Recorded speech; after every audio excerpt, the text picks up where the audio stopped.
All right, welcome to part two of the interview with Steve Marks. Here we're going to do a visualization exercise with a journey in motion map, okay? We'll be painting a picture of my day from the morning to the evening. And I'm going to share with you my challenges that I have throughout the day and the positives and how I handle stress and keep my blood pressure down. So keep an eye out on the video, and you'll see how the graph will be going some negatives on the bottom portion of it, and then the positives on the top portion of it. Thank you. I think so. Let's jump into a visualization exercise here. I'm going to share my screen, and what we're going to do is called a journey map, and this is what it looks like. In the final version, I'm happy to share the results of the study with you when we're all done. It'll look a lot more sort of designed and pretty, but this sort of format works for at least capturing your information while we talk. Okay. And so what we'll do is this horizontal line here represents your day, from the beginning of the day on the left all the way to the end. And I know in real estate, this is a little bit tricky because no 2 days are fully alike, but no, they are not. Yeah, but in general terms, if you could just sort of like paint a picture for me of your typical day. And what we'll do is we'll start with, here at the beginning, this is the time of day that you get up and then you do these activities, and we'll sort of we'll put a vertical line throughout the day at the major milestones. And then we'll talk about, kind of what you do. And then after we have all that sort of mapped out, this is also sort of the x-axis. And so we'll talk about, when I wake up, I'm feeling this way about being a real estate broker. And if it's largely positive, we'll put an indicator way up high because you're really excited. If it's not, we'll keep closer to the line. If you're burnt out or something's really challenging, or you're not so, if it's more of like a pain point that we're describing, then it'll go down here. And at the end, we should have kind of a sort of a zigzag throughout your day, and that will help us kind of visualize, and look for trends sort of throughout your daily experience. Gotcha. So, so let's start at the beginning. About what time does your day begin? Yeah, I wake up about 7 o'clock in the morning. Get up, grab some coffee, then I check the stock market. That's one of the first things I do. I do stocks, and that actually helps following real estate stocks as well to see how the market is going. Then I follow the bond yields and on the financing sector for interest rates, such as a 10-year bond yield note. That's the biggest one. That if it's going to go high, that means now the banks, for new clients, they're going to have to pay a higher interest rate. If I see the bank rate yield go down, then I know, hey, this is a great time for them. I have clients that may want to refinance. Let me give them a call that bought a house in the past, or the new buyers that we have. Hey, go ahead and update your pre-approval letter based on this information. So I basically arm myself with financial information starting the day while I'm drinking my coffee. Then then probably cook some breakfast before I work out. I don't work out, after breakfast. I like the calories to go in the body before I burn them out.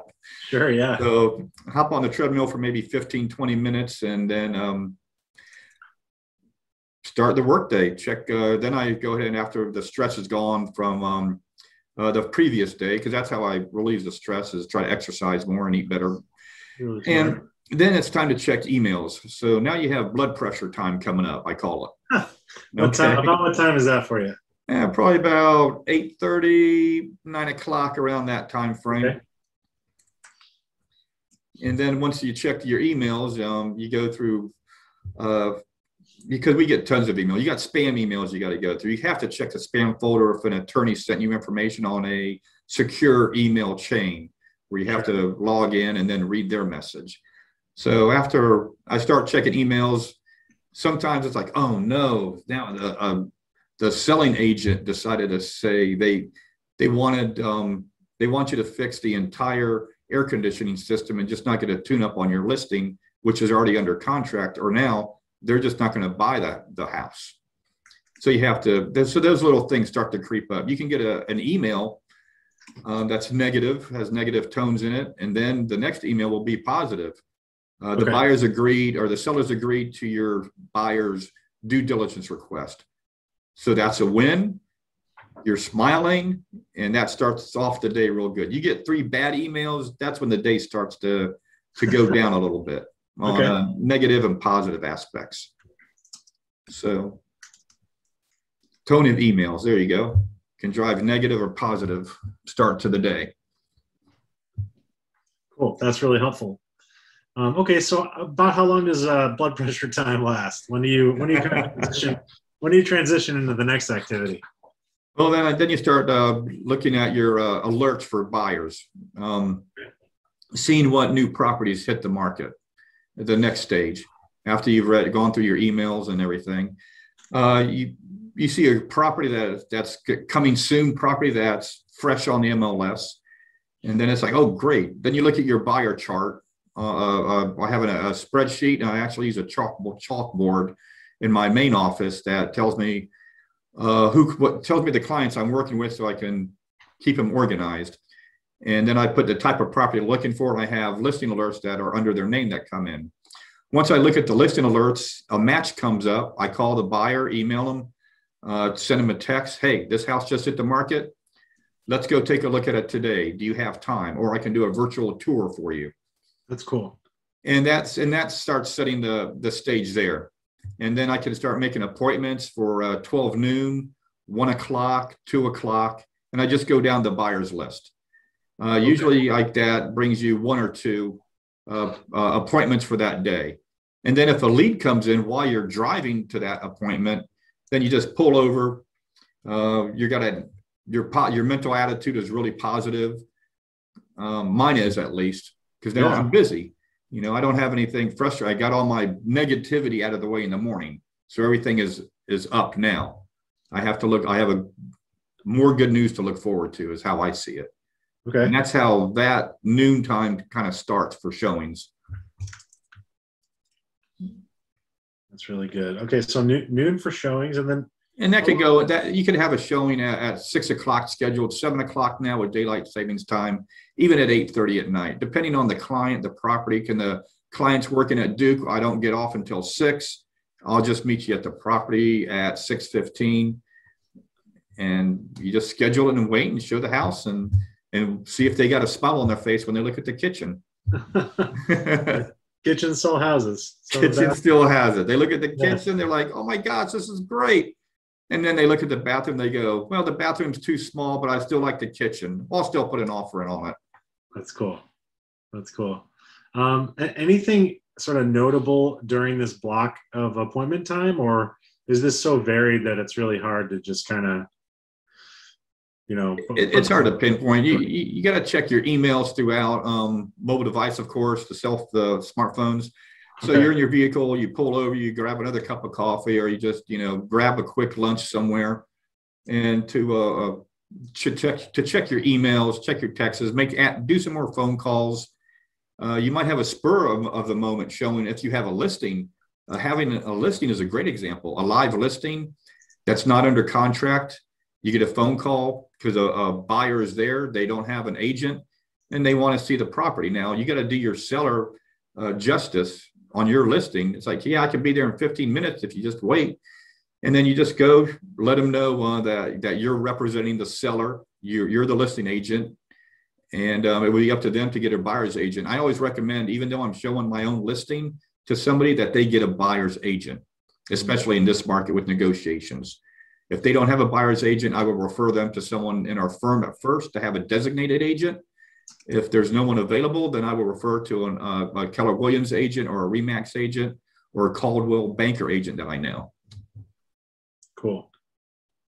It's really smart.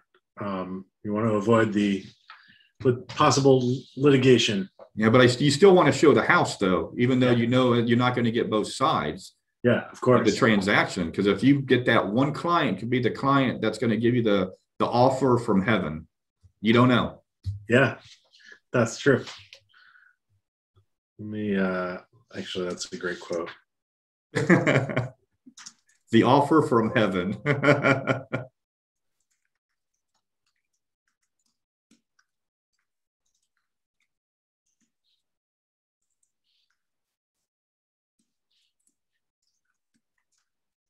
So even though in this market, you could still have 20 showings on your listing, but only one of them is going to be an offer, or you can have 10 offers on your listing after your 20 showings. And out of those 10 offers, you could only maybe have one or two offers that could A, be legit, B, are dealing with lenders and attorneys that you're comfortable with, that you feel will be able to go all the way through closing. Because if you have a buyer that presents an offer, or another agent, and says, our bank is through Rocket Mortgage in California, they're really not local. And then our attorney is going to be a traveling attorney. And here's our proof of funds. They have the money, but half of it is in a 401k. So it's going to take them an extra month to get that extra money. But then you have another offer. Hey, all cash, shows proof of funds. We're not going to the bank. Even though it's $5,000 less, which one do you think the seller would choose, and which one would be easiest to deal with? Yeah, I mean, all cash all day. Exactly. Yeah. Or if you have someone that says, we don't have to sell our house up north, we're going to keep both houses, but we're able to obtain, we're going to put $200,000 down on a $400,000 house property. We only need to finance $200,000. So that's a good offer there as well. Yeah, for sure. And that shows a buyer who's got enough sort of financial wherewithal that they could hopefully absorb an appraisal issue or something else. Yeah, and now you have a lot of the buyer letters, and I've done buyer letters with several clients, but now it's becoming a equal housing situation happening now. So I don't do buyer letters. What a buyer letter is, you would have your buyer write a nice letter to the seller. Hi, Mr. and Mrs. Jones, we love your house. Our dog will love the backyard. The bedrooms are just big enough for our kids. Now that's turning into a situation where it's like the sellers are like, oh, they have a dog. We like dogs. They have kids. This would be great for them, versus somebody, a single gentleman or a single mom. So buyer letters are turning into more of a fair housing situation. So now we're staying away from it. Yeah, because of that. That makes sense. Because it can influence a seller moreover, which was the object of it to begin with, because you want to win for your buyer. You want to get them the house. I want to raise my children at your address. Yeah. Cool. All right. So after appointments sort of wrap up, what does your evening look like in general terms? Well, sometimes I'll go ahead and meet up with other agents at a restaurant or the local hangout. But right now, with COVID going on, and it's not happening. So usually, non-COVID, you're meeting up with other agents after to discuss your day with them, or just hop on the phone while I say, hey, Tom, man, how was your day today? I had this crazy client that actually wanted to buy 2 houses today and hope one of them stuck. They wanted to put an offer in on 2 properties. And then we just discuss things like that throughout the day. With COVID and the pandemic, usually I'm going home now. After an appointment. Sun's still up. I'll water the plants out in the back a little bit. I got, with the spring coming up. So we got new pepper plants coming up. So that's good. But no tomatoes. That's cool. Yep. So I'm going to stay away from the news a little bit until I get more relaxed, possibly have a drink or, get away from the caffeine, start to wind down so I can get some sleep.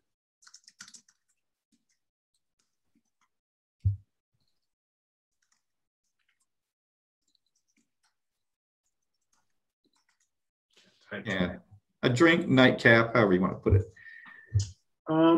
Do you do any sort of end of the day sort of work related, email, MLS mining, marketing, anything like that? Yeah, after about an hour and a half, you're relaxed, and either maybe I have to go to the back of the office to do something, or just pop up the laptop in the living room while I'm still relaxed, or even go outside and catch up on emails, see what happened. Because even though I'm checking emails throughout the day, you can have an email pop up at 8:30 at night. Yeah, that's important. So you still have to be on it throughout, your relaxation time once you've gotten home. After about 10 o'clock, I'll shut down. 10 o'clock is my my shutdown time frame for me. A lot of agents will work till 12, 1 o'clock in the morning. I don't have to, so I can set my time to stop and just clear the brain, basically, with some useless TV, maybe. Stay away from the news, stay away from the markets. I don't even check those. I just check those once a day. Mm-hmm. I think that's smart. It's a good way to stay sane. It is, because you check the stock market at 8:30 at night, 9:30, and then you start to see the pre-market numbers come in, or aftermarket, pre-market they call it, and then one of your big stocks you see is getting ready to take a dive. You won't sleep that night, trust me. You will not sleep. Better not to know until the next day, and then because you can't do anything anyway. Yeah. I mean, might as well have at least you can freak out with a full night's rest. All right, cool. Well, let's sort of map this out in terms of your feelings about it all. When you get out of bed around 7 a.m. and you're kind of winding up your day, would you say that it's you're like it's kind of positive, or you're I don't know. Do you ever feel negatively about that? No, I feel positive. I mean, everything goes right. I'm a tad of a control freak sometimes, and with that personality, you think that would be more stressful. But when I wake up in the mornings, I just feel good all around. I've done everything I had to do over the past week. I did my planning throughout the day. I set the tone already for myself. Things are going good in my life personally. Wife, the kids are doing great. Life is good. The properties we own are doing great. Stocks are doing good. So the vehicles are running great. And of course, you're going to have, a little thing that happens. But that's what contributes to my most of the happiness when I wake up in the morning. That's great. And how do you feel about your workout? Is that something that you kind of dread, or is that something that you really look forward to? Every once in a while, I'll dread it. If I see that I have a busy day ahead, it's like, maybe I won't work out this morning. Maybe I'll just lift a couple of dumbbells or do some pull-ups or something. And then do 5 or 6 of those, and you don't go on the treadmill. And then you kind of feel guilty, or the next day it's like, all right, now I got to make up for it. So I'll just run an extra 10, 15 minutes.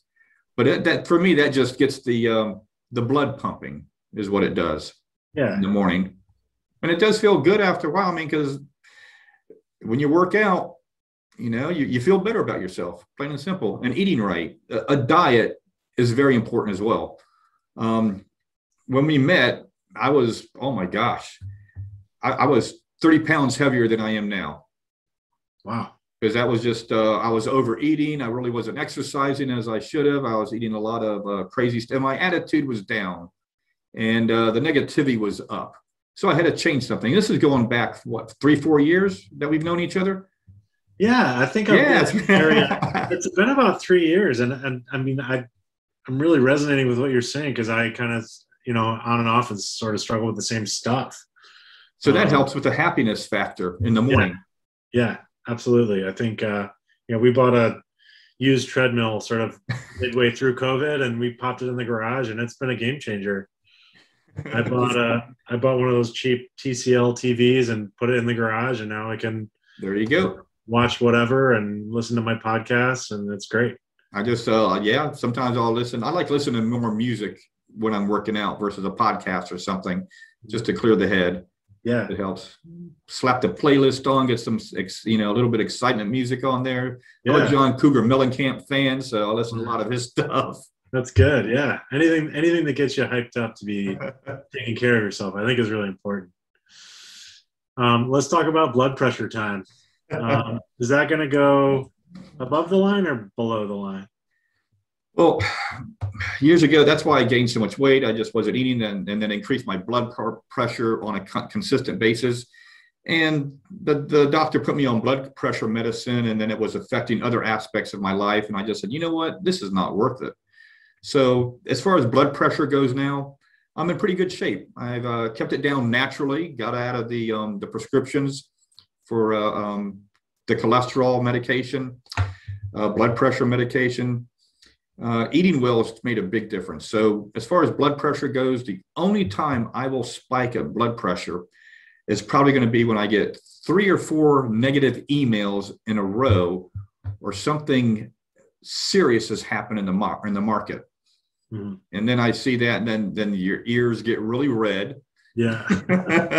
Your eyes start to quiver inside your sockets a little bit, and you can feel your heart move real fast. And then you just got to take a deep breath, let it out, hold it, and until that goes away, and then formulate your plan of how to deal with that situation or those emails that came in.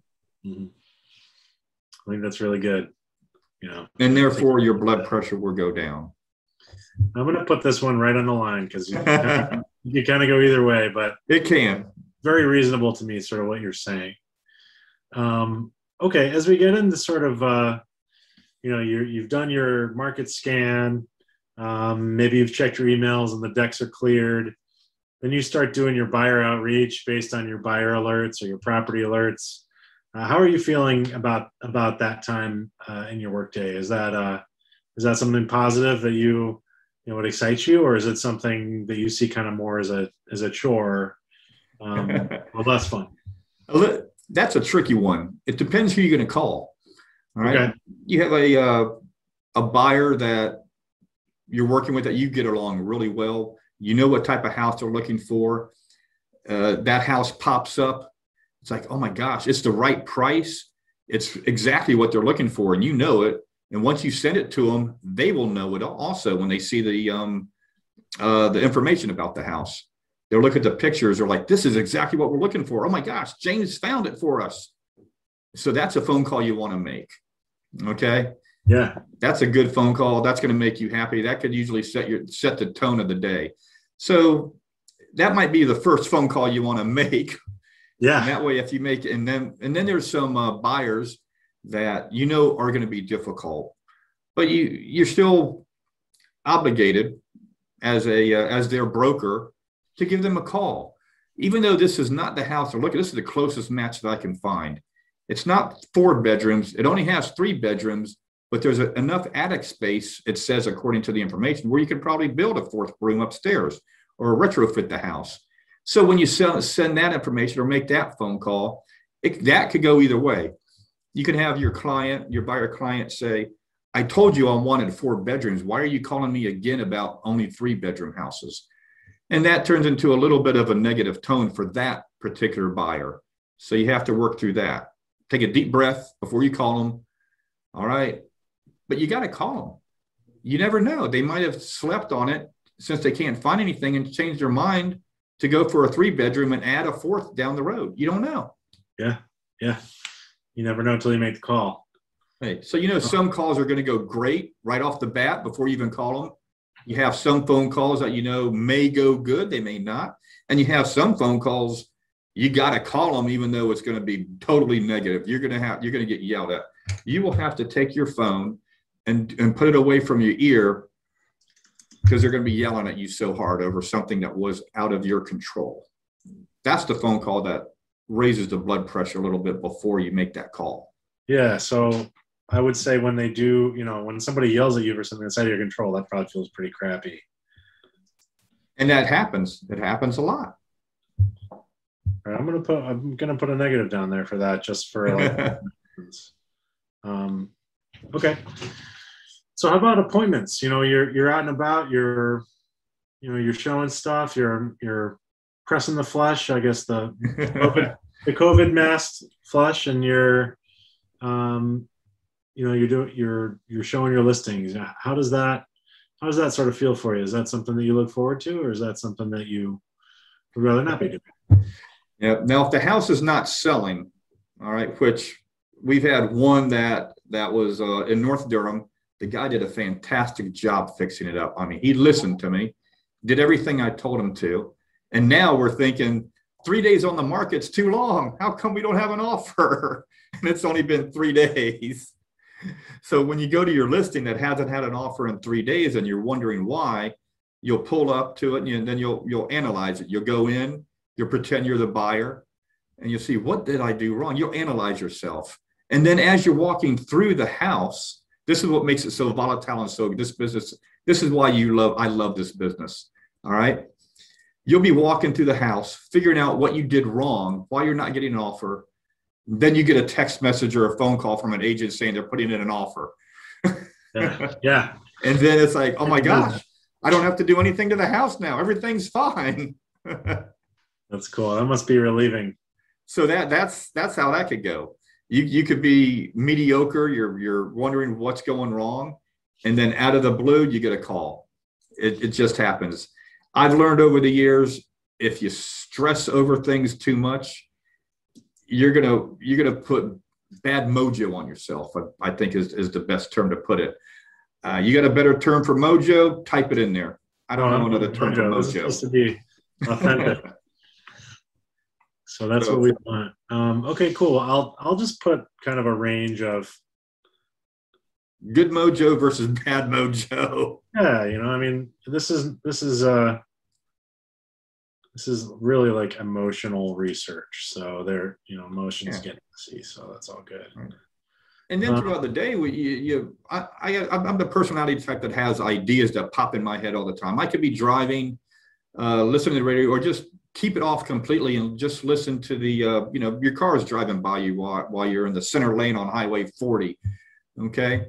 And you just you just relax a little bit more, and then an idea will pop in your head out of the blue. Whether it's listening to the radio or seeing a car in front of you that has a bumper sticker on it, maybe. That's why I came up with the Ibuyerpro site. I saw a Mark Spain car, just a car with a Mark Spain real estate logo on it. And then after he passed me or I passed him, then I noticed a Mark Spain billboard. And then I noticed an open door billboard. So I was like, what's this iBuyer thing going on here? So it's like, oh my gosh. So you get on your phone, now you pulled over, you grab a cup of coffee before you start the engine, you get on the phone, you type in iBuyer, Ibuyerpro, the name's available, then the idea starts a domino effect. So that can happen midday, right off the bat, without even, that's what happens to me at midday. I don't know about other agents. My ideas come while I'm driving and everything's quiet. My best ideas.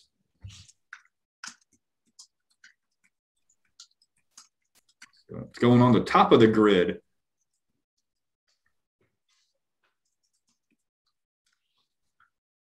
Yeah, I like that. I mean, I'm kind of the same way, but that feels good when you get a zinger. Yeah.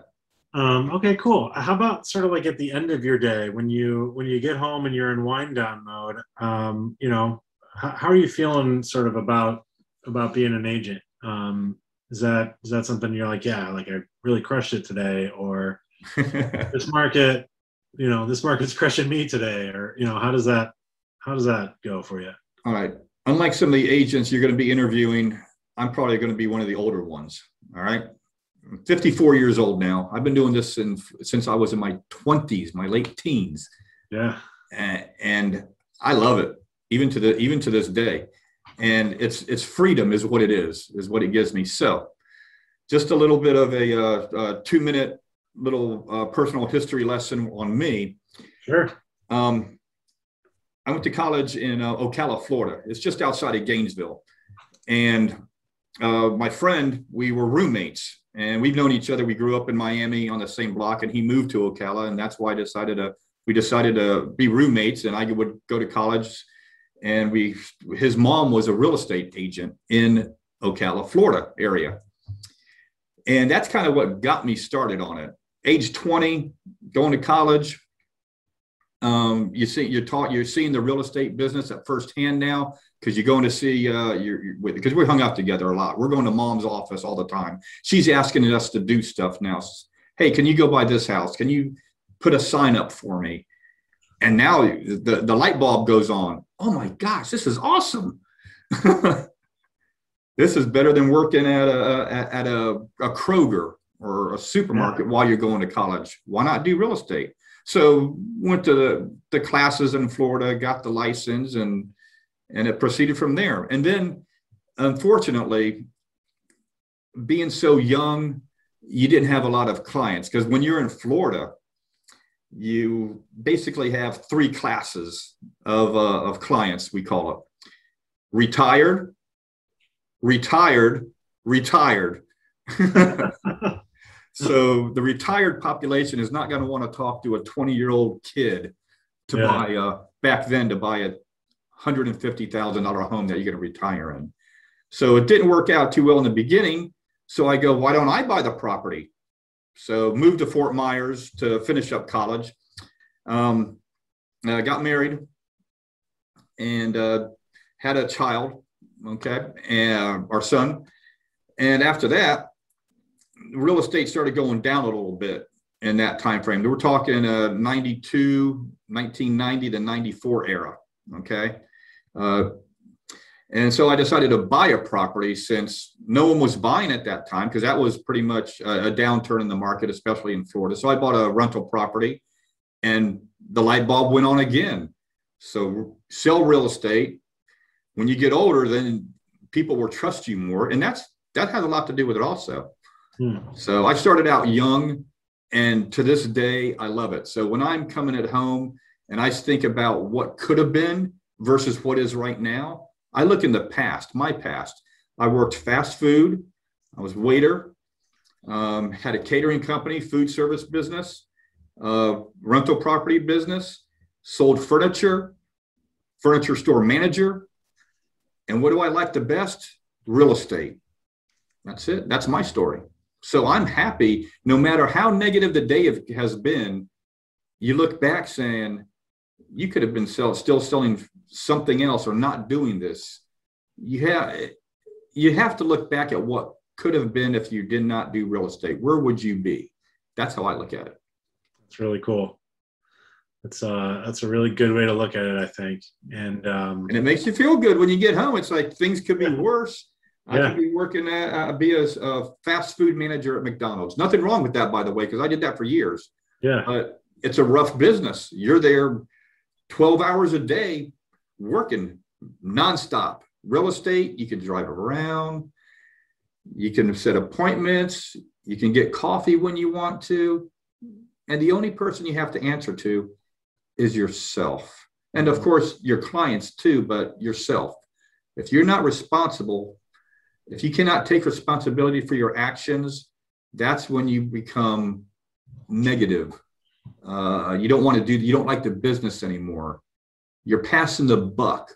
Oh, I can't sell a house to anybody because everyone with cash is buying the houses. My buyers can't find a house. Eventually you'll find it for them. Be patient. That's good. I have to add that as well. You're gonna fill up this board, man. I don't know what. See, you're filling this up. I did 2 of these for Michael Newport. Man. Man, I'll let us see his chart. It's wild. We did 2 because some days are different. So he wanted to map one for some days and one for another kind of day. Yeah, they are. Weekends are different now, also. For me. Yeah. So this is, I'd say, a typical week. There's really no 5-day work week for agents, so Sundays I try to keep open. If I can do 1 or 2 showings, if a listing pops up and Sunday's the only time you can show it to them, go ahead and do it. Tina and I will hop in the car. I go, hey, hun, you want to go see a house? And then we'll go out to lunch afterwards. She'll come with me. We hang out on the Saturday. That's where the personal life and work life combine with each other. Mm-hmm. Yeah. My kids are grown. That's why I said I'm the oldest of the ones you're probably interviewing. My kids are in their late 20s, man. So I got ultimate freedom. Yeah, you got time now. I got plenty of time. When I first met my wife, she was in grad school in Chicago, and I was selling properties in Chicago, and she would ride along with me and do her reading for class. When I was doing showings, she'd just stay in the car. It was a great way to spend time together and also do real estate. And you can't, what other business can you do that in? None. Yeah. Oh my gosh. Oh. Yeah. So liberating. I love it. Well, you make me want to go back to selling real estate after talking. Really appreciate it.